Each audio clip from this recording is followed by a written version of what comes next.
Bonjour, alors aujourd'hui, le dialogue de compréhension en anglais est entre Hélène et Georges et ils sont à l'arrêt à the train station, à l'arrêt du train, à la gare, quoi, euh, ferroviaire. Donc, écoutez bien ce qui se passe. Les questions viennent tout juste après le dialogue et je vous retrouve tout de suite.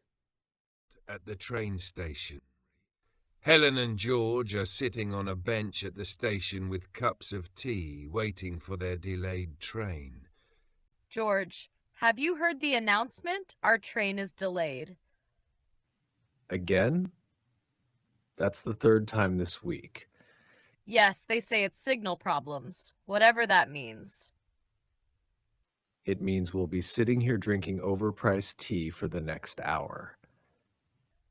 True. At least the tea is hot. Last time it tasted like warm water. Did you bring a book? Yes, but I always end up people watching instead. That can be more entertaining than a novel. Look at that man trying to carry 3 suitcases at once. He's going to drop one any minute. Oh, there he goes. I told you. Poor thing. Well, at least we're not in a rush. That's the only advantage of retirement. Now delays are just an excuse for another cup of tea. Donc voilà, vous avez bien écouté le dialogue. Donc la première question, c'est à vous maintenant de réfléchir un petit peu.